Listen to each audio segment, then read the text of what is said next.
परंपरा यानी सदियों के आजमाए गए सच से निकली ऐसी समग्र जीवन शैली जिसके अपनाने से न सिर्फ जीवन संवरता है बल्कि प्रकृति भी निखरती है। इस जीवन शैली की बुनियाद होती है सरलता और सहजता। कोई शक नहीं कि आधुनिकता की दस्तक से उपभोग में आने वाली कई चीजें सहज और सरल हुई हैं, लेकिन सीधे सीधे प्रकृति और पर्यावरण से जुड़ी उपभोक्ता वस्तुओं के उत्पाद की गुणवत्ता में जटिलता भी आई है। ऐसी ही जटिलता का सामना कृषि उत्पाद को भी करना पड़ा है।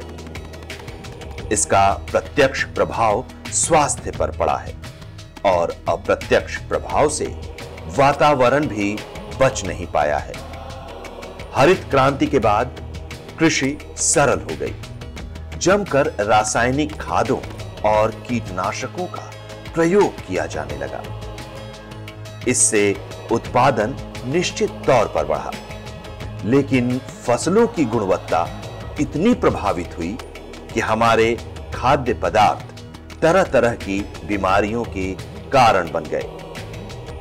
खेतों में प्रयोग की जाने वाली कीटनाशक और रासायनिक खाद के विषैले तत्व हमारे खान पान में शामिल हो गए और हम धीरे धीरे उन्हें अपनाते भी चले गए। यहां तक कि अंतर्राष्ट्रीय खाद्य मानकों पर हमारे उत्पाद असफल होने लगे। हरित क्रांति की शुरुआत के बाद हम खाद्य पदार्थों के क्षेत्र में आत्मनिर्भर तो बन गए, लेकिन खाद्य सुरक्षा से दूर होते गए। हरित क्रांति के बाद जो कृषि में एक विशेष बदलाव आया था, बहुत ज़्यादा अनाज का उत्पादन, खाद्यान्न उत्पादन और कृषि में बहुत अधिक उत्पादन लिया जाने लगा। लेकिन लंबे अरसे के बाद उसके दुष्प्रभाव भी हमें दिखाई देने लगे। उत्पादन सीमित हो गया है तथा हमारी फूड सेफ्टी भी उससे प्रभावित हुई है। हरित क्रांति के बाद रासायनिक खादों, उर्वरकों के प्रयोग से हमारे भोजन की सुरक्षा, मुख्य रूप से उसमें केमिकल रसायनों का जो अवशेष आता है, उससे जो है भोजन की गुणवत्ता प्रभावित हो रही है। इसी के लिए आज फिर एक बड़े बदलाव की ज़रूरत महसूस की जा रही है, जिसे हमने परंपरागत कृषि विकास योजना के अंतर्गत कई सारे जनपदों में इस कार्य को किया जा रहा है। रासायनिक उर्वरकों और कीटनाशकों के प्रयोग से होने वाले दुष्प्रभावों के बारे में हमारे वैज्ञानिकों ने अध्ययन किया तो कई डरावने सच सामने आने लगे और पता चला कि ये रसायन हमारे खेतों में पैदा होने वाले अनाज के जरिए हमारे शरीर में पहुंचकर हमें कितना नुकसान पहुंचा रहे हैं।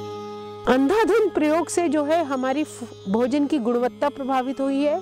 बहुत सारी बीमारियां हमारे समक्ष आई हैं, जो एक बहुत बड़ी चुनौती है, खासकर कैंसर, हृदय रोग जैसी बीमारियां, जिससे कि हमारे बहुत सारे लोग इससे प्रभावित हैं। यदि हम उनकी जन स्वास्थ्य समस्याओं के ऊपर भी गौर करें तो परंपरागत कृषि प्रणाली जो हमारी पद्धति थी, उसको रिवाइव करने की बहुत ज़्यादा ज़रूरत महसूस की जा रही है। जान है तो जहान है, ये कहावत हम बचपन से कहते सुनते आए हैं, लेकिन अगर हमारा खान पान ही सुरक्षित नहीं तो स्वास्थ्य सुरक्षित कैसे रह सकता है।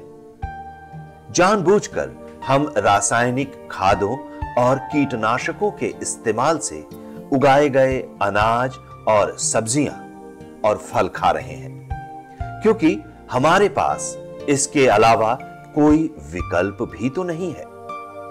लेकिन अब सरकार पारंपरिक खेती को बढ़ावा देने के लिए कई योजनाएं बना रही है और खास बात यह कि इन योजनाओं में हमारे प्रधानमंत्री सीधे तौर पर रुचि ले रहे हैं। पारंपरिक कृषि में उत्पादन तो कम हो सकता है, लेकिन उत्पाद की गुणवत्ता बनी रहती है। लिहाजा खान पान के जरिए स्वास्थ्य पर पड़ने वाले दुष्प्रभावों से बचा जा सकता है। यही कारण है कि परंपरागत रूप से की जाने वाली खेती बाड़ी को कभी दकियानूसी करार देने वाले आधुनिक विज्ञान को भी पारंपरिक कृषि सुहाने लगी है। भारत सरकार की परंपरागत कृषि विकास योजना यानी PKVY के माध्यम से कृषि की इस शैली को अब भरपूर प्रोत्साहन भी मिलने लगा है। कृषि वैज्ञानिक रासायनिक उर्वरकों से पूरी तरह बचने की सलाह देते हैं।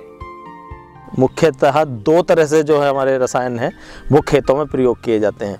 एक तो रसायन है रासायनिक खाद, जैसे कि यूरिया, DAP या MOP या NPK जो किसान भाई यूज़ करते हैं, और दूसरे जो रासायनिक जीवनाशी हैं उसमें जो फफूंदी नाशक हैं या कीटनाशक हैं या आपके जो खरपतवार नाशक हैं जो खेतों में प्रयोग करते हैं, हमें उनके प्रयोग को हटवाना है। इस योजना का मुख्य केंद्र बिंदु है सरकार द्वारा जैविक खेती को बढ़ावा देना। जैविक कृषि खेती बाड़ी की एक ऐसी पद्धति है जिसके अंतर्गत पर्यावरण को साफ सुथरा रखने तथा प्राकृतिक संतुलन को कायम रखने की शर्त पर भूमि, जल एवं वायु को प्रदूषित किए बिना लंबे समय तक स्थिर उत्पादन प्राप्त करना है।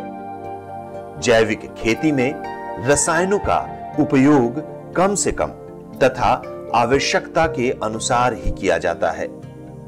जैविक खेती रासायनिक कृषि की अपेक्षा सस्ती, स्वावलंबी एवं स्थायी होती है। इस पद्धति की अवधारणा है कि मिट्टी सिर्फ भौतिक माध्यम नहीं है बल्कि एक जीवित माध्यम है और रासायनिक उर्वरकों के जरिए हमें इसका दोहन नहीं करना चाहिए। बीते कुछ सालों में हमने जमकर प्रकृति का दोहन किया और इसके दुष्प्रभाव भी हमें देखने को मिले। इसी का एक उदाहरण है रासायनिक उर्वरकों और कीटनाशकों के जरिए उगाई जाने वाली फसलें। विभिन्न योजनाओं के जरिए जैविक खेती को बढ़ावा दिया जा रहा है, जिसमें उर्वरक भी जैविक होंगे और कीटनाशक भी जैविक ही होंगे। जैविक खेती में जैविक खादों का प्रयोग होगा और उसके साथ साथ जैविक कीटनाशियों का और जैविक फफूंदीनाशियों का। जो हमारे खेत में कीड़े और बीमारियां हैं उनके लिए हम दो प्रकार के जो फफूंदियां हैं उनका प्रयोग करते हैं। जैसे कि एक तो खेतों से कीड़े हटाने के लिए कुछ फफूंदी है, जिसमें एक मुख्यतः है ब्यूवेरिया बेसियाना जो हमारे भूमिगत कीटों को ख़त्म करती है।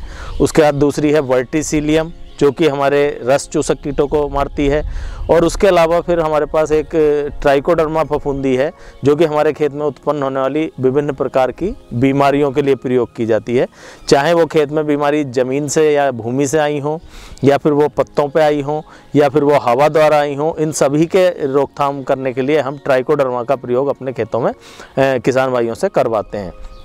इसके अलावा और जो कीट मारने के लिए कुछ और अन्य चीज़ें जैसे कि नीम का तेल या तो वो नीम का जो बीज होता है उसका अर्क निकाल के बना सकते हैं और उसका प्रयोग कर सकते हैं। इसके अलावा वो जो है नीम के तेल का अगर स्प्रे कर सकते हैं अपने खेतों में तो उससे जो पत्तियों को खाने वाले कुछ सुंडियाँ हैं उनका रोकथाम की जा सकती है। परंपरागत कृषि विकास योजना में पहले 15 जिलों को चुना गया है, जिनमें 50 या इससे ज्यादा किसानों के क्लस्टर बनाए गए हैं और इन किसानों से 1 एकड़ भूमि को पूरी तरह जैविक खेती पर आधारित बनाने को कहा गया है। अगले 3 सालों में इस तरह के 10,000 क्लस्टर बनाए जाएंगे, जिसके जरिए 5 लाख एकड़ भूमि को पूरी तरह जैविक खेती पर आधारित बनाया जाएगा। जैविक खेती के लिए हर किसान को 20,000 रुपए प्रति एकड़ के हिसाब से प्रोत्साहन राशि भी दी जाएगी, जिसका इस्तेमाल वो बीज और जैविक खाद के लिए कर सकेंगे। इस योजना के लिए 300 करोड़ रुपए स्वीकृत किए जा चुके हैं। इस सब के अलावा इस योजना के तहत किसानों को कृषि वैज्ञानिकों का सहयोग भी मिलेगा।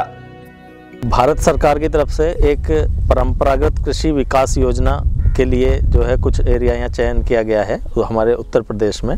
उसमें पूरे उत्तर प्रदेश में 15 जनपद लिए गए हैं और उस 15 जनपद में एक हमारा पीलीभीत जनपद भी है। इसमें जो है हमने यहाँ पे 5 अलग अलग क्लस्टर जो हैं कृषि विभाग ने चुने हैं, जिसमें 50-50 किसानों को लिया गया है और 3 वर्ष तक इनके साथ यहाँ पे ये जैविक खेती की जाएगी, जिसमें शुरुआत में इन्हें कैसे खेती करवानी है उसके लिए सारी तकनीकी जानकारी उपलब्ध कृषि विज्ञान केंद्र की तरफ से की जाएगी। उसके बाद उसमें वो कैसे रसायनों का, चाहे रासायनिक खाद हों या रासायनिक कीटनाशी हों, उन्हें हटा के कैसे जैविक खादें और जैविक कीटनाशियों के द्वारा उत्पादन करना है, उसके लिए यहाँ पे इन्हें 3 साल तक कुछ सहायता भी दी जाएगी प्रोत्साहन राशि के रूप में, जिससे वो वर्मी कंपोस्ट बना सकते हैं या खेतों में जो अपना जैविक खादें हैं उनका प्रयोग कर सकते हैं। वो सब देने के बाद जो है उन्हें फिर ये जैविक उत्पाद पैदा किया जाएगा। वैज्ञानिकों के मुताबिक अगर 3 साल तक लगातार रासायनिक खादों और कीटनाशियों का प्रयोग न किया जाए तो भूमि रसायन के प्रभाव से मुक्त हो जाएगी। हालांकि शुरुआत में उत्पादन कम होगा, लेकिन धीरे धीरे वो भी सामान्य हो जाएगा। 3 साल के बाद किसानों के लिए एक मेले का आयोजन किया जाएगा और इसमें उन्हें उनके उत्पादों के लिए बाजार भी मुहैया कराया जाएगा। 3 साल कंप्लीट होने के बाद उन्हें फिर कुछ एक डिस्ट्रिक्ट लेवल पे जिला स्तर का एक मेले का आयोजन किया जाएगा, जिसमें उनके लिए कुछ जो बाहर से आने वाले लोग हैं जो जैविक खेत उत्पादों को खरीदते हैं वो दिया जाएगा और उसके साथ साथ फिर उन्हें बाजार व्यवस्था भी उपलब्ध कराई जाएगी, जिससे उचित मूल्य पे उनका सामान यहाँ से जा सके। वैज्ञानिकों का कहना है कि किसान 3 साल तक अपने खेत में NPV नाम के वायरस का उपयोग करें, जिससे कई तरह के हानिकारक कीटों का नाश होता है। 3 साल के बाद जब उनकी भूमि पूरी तरह रसायन मुक्त हो जाएगी तो उन्हें प्रमाण पत्र भी दिया जाएगा जो उनके उत्पाद की गुणवत्ता को प्रमाणित करेगा। एक आजकल NPV जो न्यूक्लियर पैराहाइड्रोसिस वायरस होता है, जो हमारे खेतों में बहुत सारे सुंडियाँ लगती हैं, उन्हें नियंत्रण करने के लिए प्रयोग किया जाता है। उन सब का प्रयोग हम इसमें अपने किसान भाइयों को करने के लिए कहेंगे और इस प्रकार 3 वर्ष तक लगातार इस प्रकार के काम करते हुए उन्हें अपने खेत से रसायनों का अंश बिल्कुल ख़त्म कर देना है और उसके बाद सिर्फ एक जैविक उत्पाद के रूप में वो जो भी खेती करना चाहें 1 एकड़ से उत्पादित कर सकते हैं और उनका सर्टिफिकेशन, प्रमाणीकरण सबकी व्यवस्था योजना द्वारा की जाएगी और उन्हें बाद में बाजार भी उपलब्ध कराया जाएगा। जब रासायनिक उर्वरकों का इस्तेमाल पूरी तरह रोक दिया जाएगा तो उत्पादन प्रभावित होगा और कम उत्पादन से किसानों की आय पर असर पड़ेगा। इसके लिए सरकार उन्हें अनुदान देगी। साथ ही जैविक पद्धति से किसानों द्वारा उगाए गए उत्पादों को प्रमाणित किया जाएगा और उन्हें अपने उत्पादों की 2 गुनी या उससे भी ज्यादा कीमत मिलेगी। लिहाजा उनके घाटे की भरपाई हो सकेगी। जैविक पे अगर हम एकदम से जाएंगे तो उस लेवल पे तो एकदम नहीं आ पाएंगे, लेकिन जैसे कि मैंने कहा कि ये योजना 3 वर्ष तक चलाई जाएगी। उसमें 3 वर्ष का समय इसीलिए रखा गया है क्योंकि पहले साल जब हम सीधे जैविक पे जाएंगे तो कुछ तो उत्पादन कम होगा, लेकिन दूसरे और तीसरे सालों में और हम अपने हिसाब से, जैसे क्योंकि अपने उन्हें जो किसान भाइयों को नई नई तकनीकियाँ बताएंगे उसके द्वारा हम बहुत हद तक उनके उत्पादन को कोशिश करेंगे कि उसी लेवल तक आ जाए, लेकिन फिर भी वो थोड़ा कम रहेगा। पर क्योंकि जैसा कि मैंने कहा, जब कीमत उन्हें 2 से 3 गुना ज़्यादा मिलेगी तो जो उनके उत्पाद की मात्रा कम हुई है उसका हम भरण कर सकते हैं उसकी कीमत से और उन पर आर्थिक रूप से किसान भाई लाभ में ही रहेंगे, उन्हें किसी प्रकार की हानि नहीं होगी। परंपरागत खेती में अगर वैज्ञानिकता का समावेश कर दिया जाए तो कहने ही क्या। वैज्ञानिक मृदा परीक्षण पर यानी सॉइल हेल्थ पर खास जोर देते हैं। इसके लिए सरकार ने किसानों को निःशुल्क मृदा परीक्षण की सुविधा दी है। मृदा परीक्षण के जरिए किसान जान सकते हैं कि उन्हें किस उर्वरक का और कितना इस्तेमाल करना है। इससे वो खाद पर होने वाले अनावश्यक खर्च से भी बच जाएंगे। साथ ही रासायनिक खाद के अंधाधुंध इस्तेमाल से भूमि को होने वाला नुकसान भी कम होगा। मिट्टी की जांच वैसे तो पहले तो सब हर एक फसल से पहले, जैसे साल में 2 या 1 जितनी भी कोई किसान भाई फसल ले रहे हैं, उससे पहले अपनी मिट्टी की जांच करवाएंगे जब खेत खाली होता है।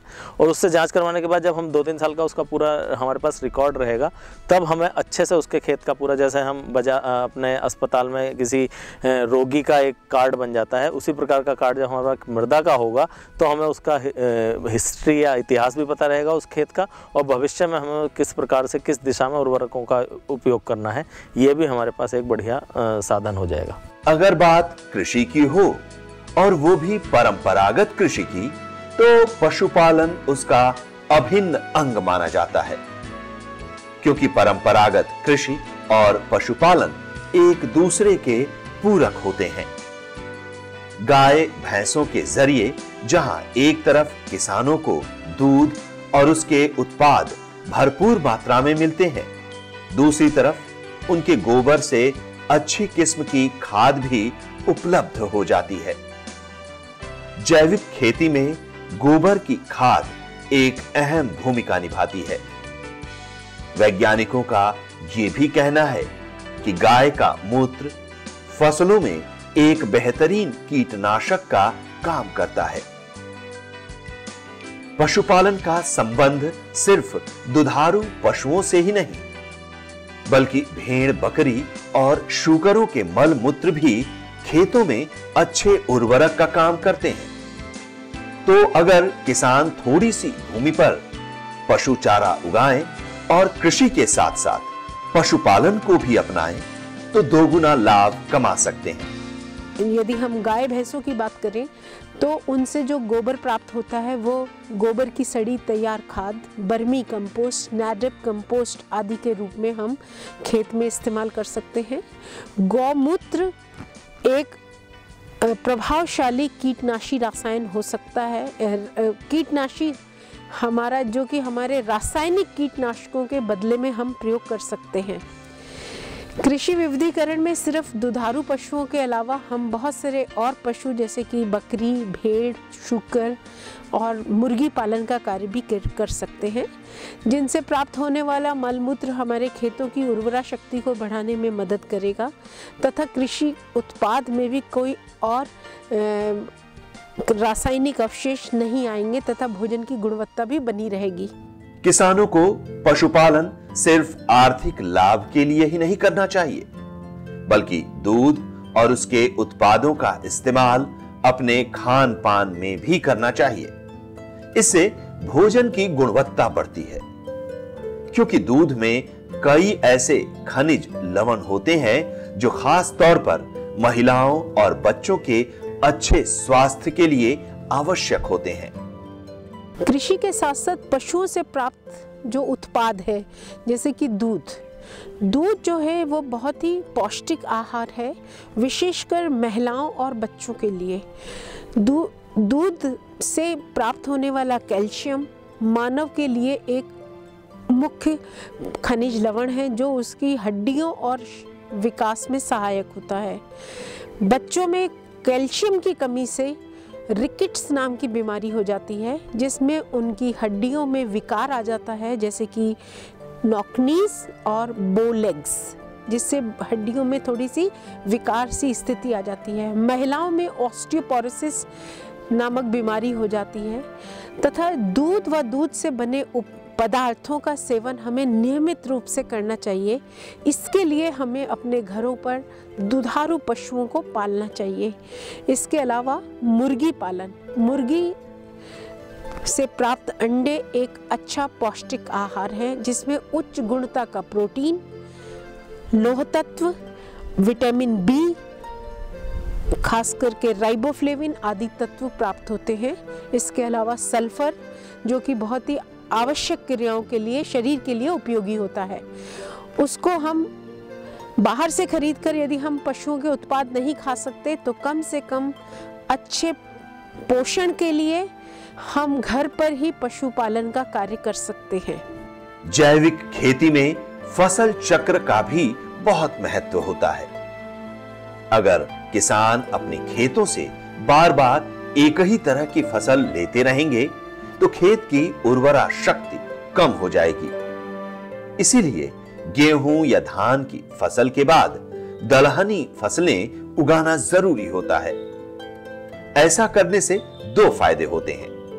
पहला कि अलग अलग फसलों को अलग अलग तरह के पोषण की आवश्यकता होती है, लिहाजा एक बार डाली गई खाद दूसरी फसल के लिए भी लाभकारी साबित होती है और दलहनी फसलों से मिलने वाली हरी खाद भी खेतों को मिल जाती है। इसके अलावा एक ही तरह के कीट खेतों में नहीं पनपते, जिससे कीट प्रबंधन में भी सहायता मिलती है। जैविक खेती के लिए दलहनी फसलों का अपने खेती में समावेश करने की ज़रूरत है और इसमें जैसे कि हमारे किसान भाई ज़्यादातर जो खरीफ के मौसम में हमारे जनपद में उतना दलहन का उत्पादन नहीं हो पाता, दलहनी फसलें हम लोग नहीं कर पाते हैं, लेकिन रबी के मौसम में जैसा कि हमारे किसान भाई चना मटर मसूर वगैरह करते हैं, लेकिन वो भी बहुत ही कम क्षेत्र में। लेकिन जो अगर हम जैविक खेती को अगर करना चाहते हैं और इसकी सफलता को अगर आगे बढ़ाना चाहते हैं तो इस क्षेत्र में हमारे किसान भाइयों को फसल चक्र में दलहनी फसलों में रबी के मौसम में चना मटर मसूर है और ये हमारा जो जायद का जो हमारा समय आ रहा है, बसंतकालीन और जायद का जो समय आ रहा है, इसके अंतर्गत दलहनी फसलों का समावेश करना पड़ेगा।